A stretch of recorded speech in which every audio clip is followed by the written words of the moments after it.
एक माँ और बेटे की कहानी। माँ तुम ऐसी ही हो। विमल बहुत परेशान था। उसे समझ नहीं आ रहा था कि वो किस परिस्थिति से निपटे।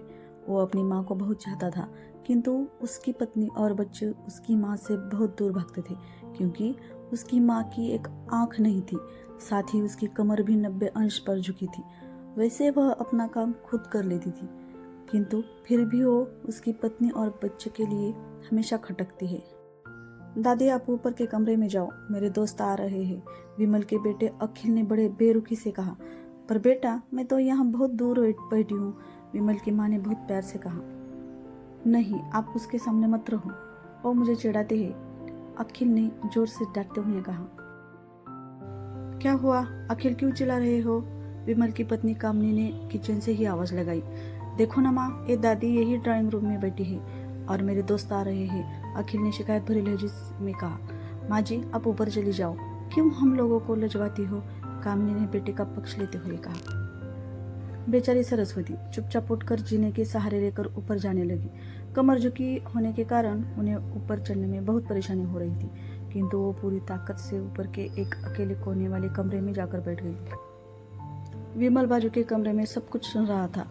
उसे कष्ट हो रहा था कि उसकी माँ को अपमानित होना पड़ रहा है, किंतु वो असहाय था। अगर वो कुछ कहता तो उसकी पत्नी और बच्चे उसका विरोध करने लगते हैं। दूसरे उसके तर्क भी सही लगते हैं। वो एक प्रशासकीय अधिकारी था, उसका सामाजिक स्तर बहुत ऊंचा था, उसकी ससुराल भी एक उच्च घराने में थी। अंततः वह चुपचाप इस तरह हर दिन अपनी माँ को अपमानित होते देखता रहता था।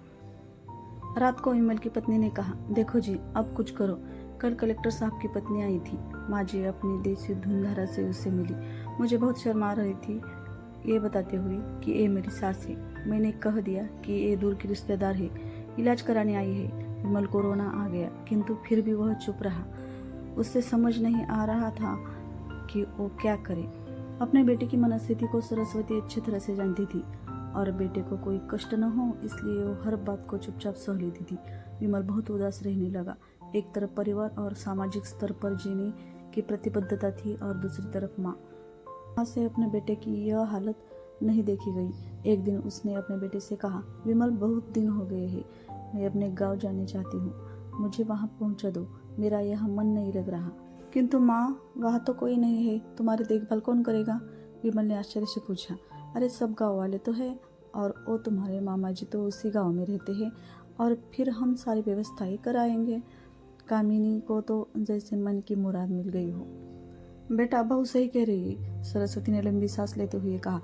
विमल जानता था कि गांव में माँ की देखभाल करने वाला कोई नहीं है, लेकिन अपनी पत्नी की जिद के कारण वह अपनी माँ को गांव छोड़ने पर विवश हो गया। गांव छोड़कर आते वक्त उसे रोना आ रहा था तथा अपनी बेबसी पर गुस्सा भी आ रहा था, किंतु परिवार, पत्नी और समाज ने उसके इन मनोभावों को दबा दिया और वो सुकून सा महसूस करने लगा। कुछ दिनों के बाद उसके चाचा, जो अमेरिका में रहते थे, वो आने वाले थे। जब विमल बहुत छोटा था, उसके पिता जीवित थे, तब वो भारत में आए थे और उसके बाद वो अब भारत में आने वाले थे। और आस पड़ोस बहुत उत्साहित था। अमेरिका से विमल के डॉक्टर चाचा आ रहे थे। डॉक्टर रमेश ने जैसे ही घर में कदम रखा, सबने मिलकर बहुत उत्साह से उनका स्वागत किया। क्यों विमल, भाभी नहीं दिख रही, कहाँ है? डॉक्टर रमेश ने उत्साहपूर्वक पूछा। जी, वो गाँव में रहती है, यहाँ उनका मन नहीं लगा, कामिनी ने सपाट लहजे में उत्तर दिया। दूसरे दिन सभी लोग गांव के घर में पहुंचे। देखा कि सरस्वती को तेज बुखार आ रहा था और वो पलंग पर असहाय पड़ी है। डॉक्टर रमेश दौड़कर सरस्वती के पास गए, उनके पैर छूकर रोने लगे। सरस्वती की हालत उनकी कल्पना से परे थी। वाह बेटा विमल, तूने तो नाम उजागर कर दिया। अपनी माँ की ये हालत देखकर तुझे तो शर्म भी नहीं आ रही होगी, डॉक्टर रमेश ने विमल को लगभग डांटते हुए कहा। नहीं देवर जी, विमल का कोई दोष नहीं है, मैं खुद गाँव आई थी। सरस्वती ने अपने बेटे का बचाव किया। मुझे सब पता चल गया भाभी, आप चुप रहे। क्यों बहू, तुम्हें अपनी सास की क्रूरता पसंद नहीं है? समाज में तुम्हें नीचा देखना पड़ता है? डॉक्टर रमेश ने कामिनी की और व्यंग से देखा। कामिनी निरुत्तर होकर विमल को देखने लगी।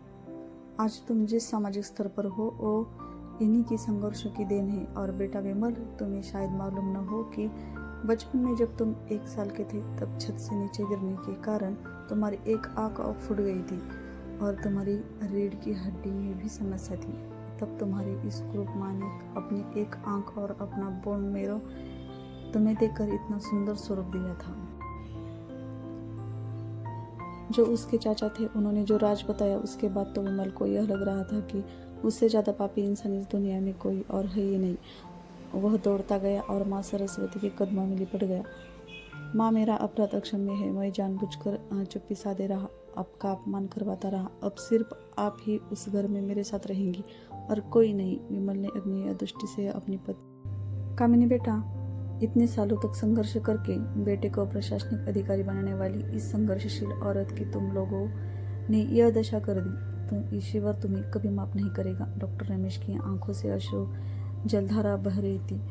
अब भाभी, आप मेरे साथ अमेरिका आएंगी, यहाँ इन स्वार्थी लोगों के बीच नहीं रहेंगे, डॉक्टर रमेश ने सरस्वती से कहा। कामनी को तो बहुत पश्चाताप हो रहा था, किंतु उसकी हिम्मत नहीं हो रही थी कि वो सरस्वती से आंख मिलाए। सरस्वती ने कामनी की मनस्थिति को समझकर उसको पुचकारते हुए अपने पास बुलाया और विमल को डांटते हुए कहा, खबरदार, जो मेरी बहू को मुझसे अलग करने की कोशिश की तो तुझे ही घर से बाहर निकाल दूंगी। कामनी और बच्चों ने सरस्वती के पैर पड़ते हुए अपने व्यवहार पर माफ़ी मांगी और माँ के हृदय ने सबको माफ़ कर दिया।